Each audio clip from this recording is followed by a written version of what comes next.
We always talk about United States supporting this country, United States supporting that country, and what would happen to these countries post the November election in United States, where people are against multinational company that they would invest outside the America, and taxpayers' money should go to helping the other country. So people are getting homeless, jobless, and they need money, job, and security from the government. That is the scenario of the United States now. And Donald Trump would be focusing on the new aspiration of the people. Traditionally, this is not the aspiration of Americans because Americans they generally look for the kind of their hegemony, the business hegemony, the business control over the globe. This is the actual scenario. But now they are moving towards kind of civil employment and civil prosperity. That is the concern for the America. There is a region called Cambodia, Grand Grand Colombia, Grand Colombia.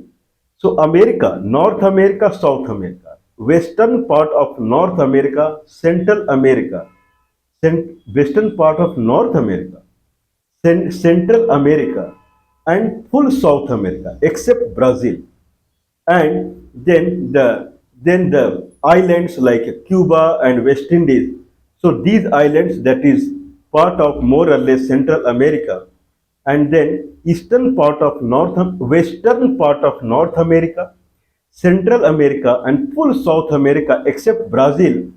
These are called a Spanish colony. Spain had this big colony, including, I believe, including some portion in the southeastern part of America also.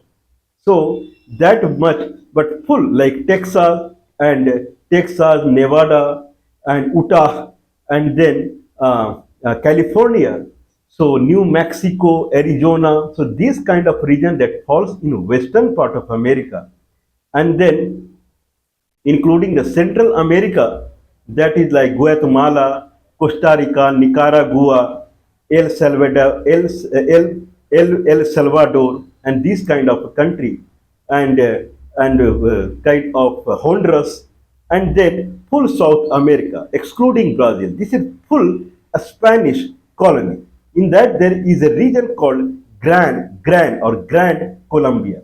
Now, Grand Columbia region was recognized by USA as a separate territory, separate country earlier.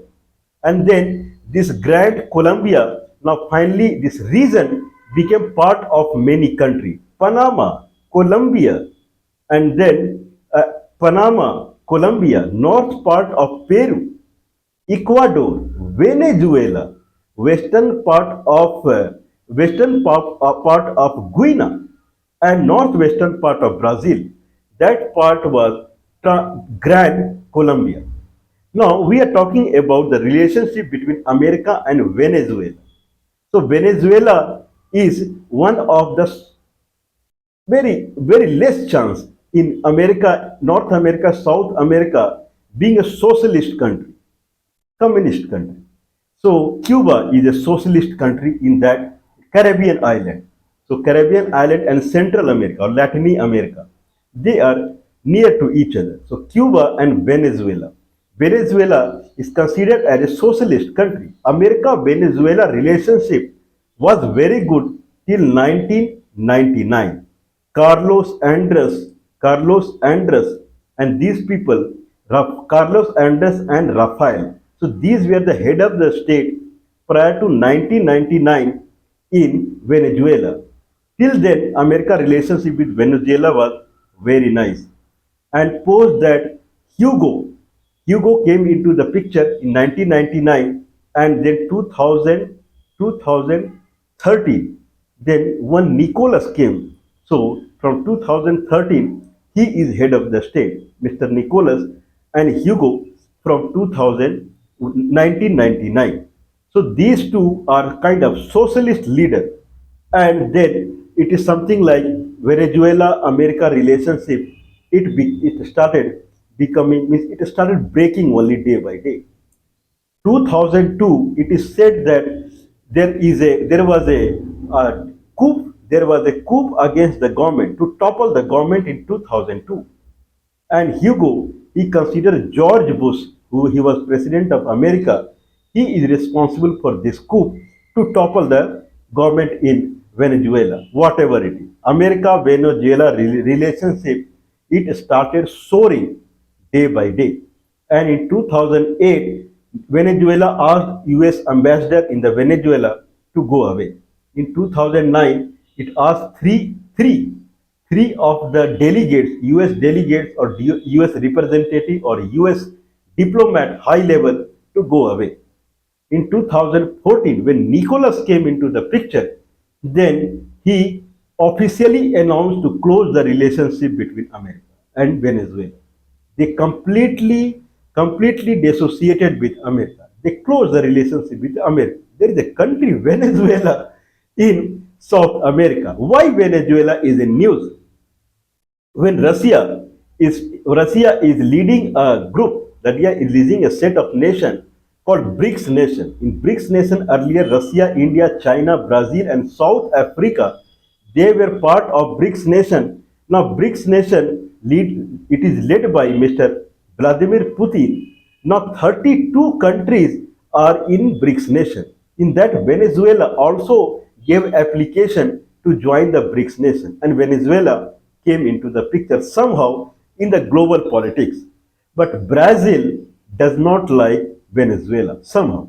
And Brazil, he tried his best that Venezuela should not enter into BRICS nation. So for now being, Venezuela is not part of BRICS nation, but who knows, it will, when Venezuela wants it, and it's a socialist country, then certainly today or tomorrow it will become part of BRICS nation. Venezuela is a kind of a Spanish colony it was, whereas Brazil is a Portuguese.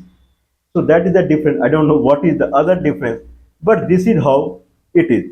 Now, when Venezuela is so near to Central America and so near to United States, now question is arising like Cuba. Cuba is very near to Florida. So Florida and one I believe Florida and Georgia, they were also part of a Spanish colony. Otherwise, full western part of United States and I believe Canada also, and then Mexico, and then full Central America, Caribbean islands, and then full South America except Brazil, full Spanish colony. Still South America, all countries except Brazil and Central America, including Cuba and Mexico, the language is Spanish one. In that sense, when Cuba, people know that in the Cold War time, what Cuba was doing with America, everyone knows it. Okay, in that sense, now when Russia is picking up. For 20, 30 years, Russia was in a kind of sleeping state, sleeping condition. Now Russia is picking up day by day. In that scenario, Venezuela being so near to United States and so near to Cuba, in that way, and Venezuela wants to join Russia, their condition is coming when America is holding back its full global politics and looking into civil area as far as economy is concerned. Multinational companies, they will fold down from 20th of January when Donald Trump would become the president full-fledged.